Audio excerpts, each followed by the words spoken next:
Qu'est-ce que c'est que le coronavirus? Je vais vous demander de faire un petit exercice.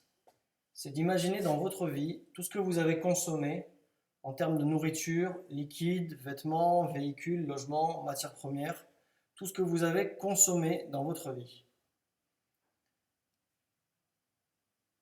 On va le symboliser comme ça. Et en face, faire le même exercice. Imaginez nourriture, liquide, vêtements, véhicules, logements, matières premières, tout ce que vous avez apporté, tout ce que vous avez produit et apporté au monde autour.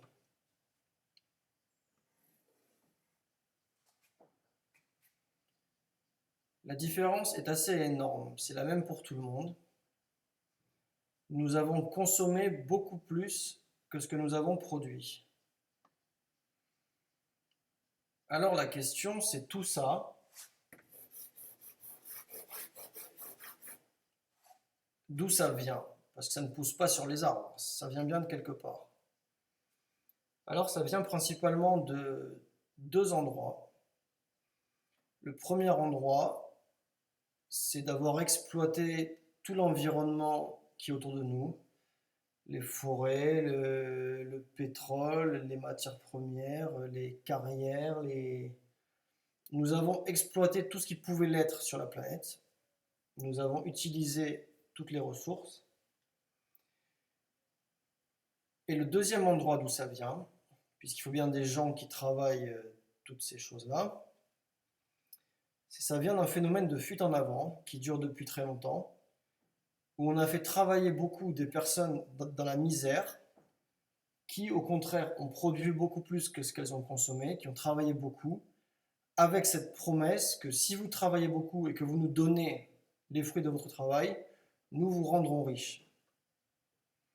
Alors en réalité, ceux qui se sont vraiment enrichis par le travail, c'est une minorité. Il y en a beaucoup qui sont restés dans la misère, qui ont juste été exploités. Mais à quoi a abouti ce phénomène de fuite en avant en faisant travailler des personnes dans la misère? Eh bien, ça a abouti à la Chine contemporaine.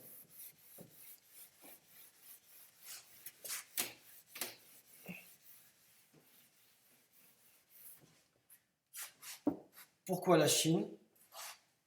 Pour plusieurs raisons. D'abord parce que c'est le pays le plus peuplé du monde, même si à l'Inde maintenant, mais en tout cas à l'époque c'était la Chine.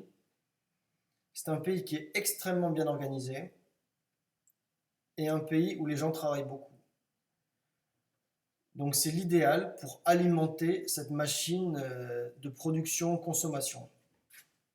Et alors ça aboutit à quoi en Chine, ce système qui presse les individus pour leur faire produire beaucoup?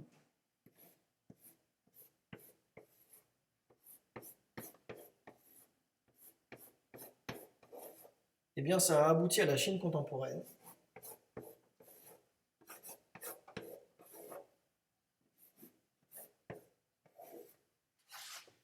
où les gens sont entassés les uns sur les autres dans des villes de plusieurs dizaines de millions d'habitants.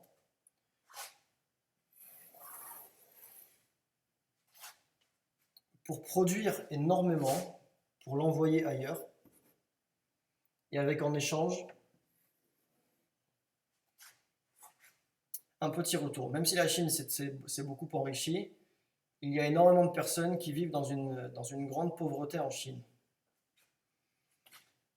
Et alors en fait, quand on vit comme ça, qu'on est entassés les uns sur les autres, soumis forcément à un régime policier pour pouvoir faire en sorte que le système productiviste tienne, il faut que les individus soient vraiment cadrés pour travailler beaucoup.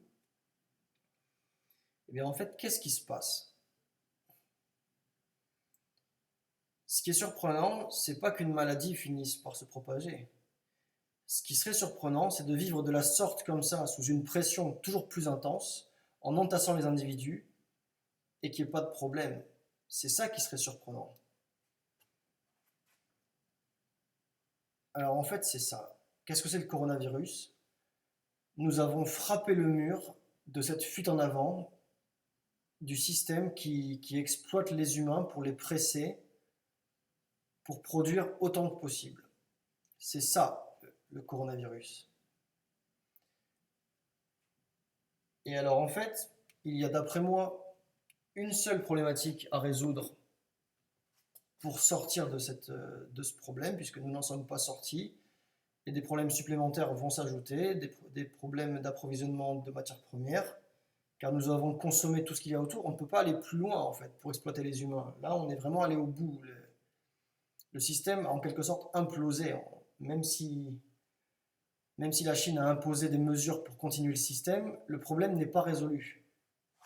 Et il va aller de pire en pire tant qu'on va consommer plus que ce que nous apportons. Ça ne peut pas s'améliorer. Et alors pour moi, il y a au fond une problématique à résoudre pour renverser cette dynamique.